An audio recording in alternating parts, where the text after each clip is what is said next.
ये रहे आपके सब प्रश्न पत्र। व्हाइटनर का उपयोग करना मना है। यदि किसी भी विद्यार्थी के पास हो तो कृपया मेरे पास जमा कर दें। सभी को शुभकामनाएं। समय समाप्त। कृपया अपनी उत्तर पुस्तिकाएं जमा कर दें। मैम, व्हाइटनर का इस्तेमाल करना क्यों मना है? व्हाइटनर एक हानिकारक पदार्थ है। इसको सूंघने से दिमाग और तंत्रिका तंत्र पर बुरा असर पड़ता है। ये ड्रग लेने की लत को भी बढ़ावा देती है। हमारी सरकार ने 18 साल से कम उम्र के बच्चों के द्वारा करेक्शन फ्लूइड, व्हाइटनर आदि का उपयोग करने पर रोक लगा दी है। अच्छा, अब मैं समझा और अब मैं अपने दोस्तों को भी समझाऊंगा। धन्यवाद मैम। विजय, हमारे स्कूल का जोनल फुटबॉल मैच अगले महीने होगा। तुम टीम के बेहतरीन खिलाड़ी हो, लेकिन अभ्यास करने नहीं आते हो। सर, मेरी तबीयत ठीक नहीं है। मैं कल अभ्यास करूंगा। इरफान, तुम्हें विजय के बारे में कोई जानकारी है? वह इन दिनों तनाव में दिखता है और उसका व्यवहार भी बदल गया है। आप सही कह रहे हैं सर, मैं उससे बात करूंगा।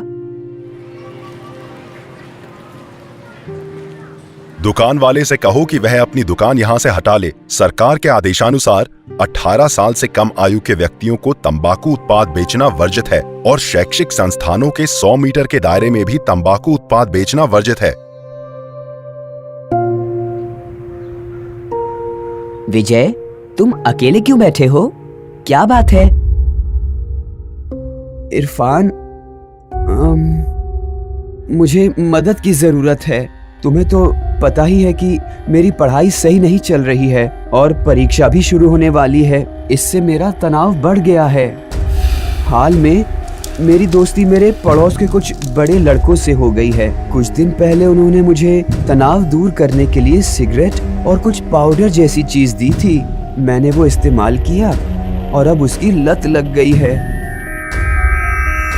वो लड़के मुझे घर से पैसे चुराने और उन्हें देने के लिए कहते हैं। ओहो विजय, ये तो खतरनाक है। मुझे लगता है हमें तुरंत तुम्हारे माता पिता से या टीचर से मदद लेनी चाहिए। धन्यवाद इरफान। मैं अपने पीटी टीचर से बात करूंगा और रोजाना फुटबॉल का अभ्यास करने की कोशिश करूंगा। विजय, उठ जाओ। क्या किसी को पता है इसे क्या हुआ है? इसने मुझे बताया कि इसके कुछ दोस्तों ने पाउडर जैसा कुछ मादक पदार्थ दिया था। ओह नहीं, ये तो गंभीर मामला है। कृपया प्रिंसिपल को बताओ और हम इसे अस्पताल ले चलते हैं। कृपया कोई इसके माता पिता को भी सूचित कर दो। विजय अब खतरे से बाहर है। हमें इसमें नशा लेने के कुछ शुरुआती लक्षण दिखे हैं और कुछ दिनों तक इसका इलाज चलेगा। हमें विश्वास है वो ठीक हो जाएगा। धन्यवाद डॉक्टर, आपने मेरे बेटे की जिंदगी बचा ली। मैं हमारे आसपास हो रही समाज विरोधी गतिविधियों की शिकायत स्थानीय पुलिस को दर्ज कराऊंगा। डॉक्टर, यह बहुत दुर्भाग्यपूर्ण है। मैं स्कूल के प्रिंसिपल से हमारे सीनियर विद्यार्थियों के लिए जागरूकता शिविर लगाने और परामर्श कार्यक्रम आयोजित करने का अनुरोध करूंगा, ताकि हमारे स्कूल के बच्चे नशीले पदार्थों के चंगुल में नहीं फंसे। और इस प्रयास में उनके माता पिता को भी शामिल होने का आग्रह करूंगा। हम इस कार्यक्रम में बतौर वक्ता आपको आमंत्रित करेंगे। ये बहुत अच्छी पहल है, मैं जरूर आऊंगी। धन्यवाद। प्रिय विद्यार्थियों, शराब, तंबाकू और नशा लेने की शुरुआत आमतौर पर किशोरावस्था में होती है। कुछ जिज्ञासावश लेते हैं तो कुछ यार दोस्तों के जोर देने पर और कुछ अन्य चिंता या मन में हीन भावना घर कर जाने की वजह से। इसका असर हमारी पढ़ाई पर, स्कूल से लगाव और अन्य गतिविधियों में भागीदारी पर पड़ता है। इसलिए आप सभी नशे को ना कहें और मादक पदार्थों से दूर रहें। मदद के लिए अपने माता पिता, टीचर या फिर दोस्तों से बात करें और किसी विश्वसनीय व्यक्ति की मदद लें। मैम, आप टीचर और माता पिता से कुछ कहना चाहेंगी? प्रिय शिक्षक और माता पिता, कृपया बच्चों से अपनापन बढ़ाएं और उनसे बात करें। इससे बच्चों का आत्मसम्मान और आत्मविश्वास बना रहेगा। कृपया उन्हें सामाजिक कामकाज में भाग लेने के लिए प्रोत्साहित करें। आइए हम सब मिलकर स्कूल को तंबाकू मुक्त रखने का संकल्प लें। धन्यवाद। बचपन और किशोरावस्था में बच्चों पर कई कारणों से नशीले पदार्थों के चंगुल में फंसने का खतरा रहता है, जिसमें उन पर और आसपास के माहौल पर बहुत बुरा असर पड़ता है।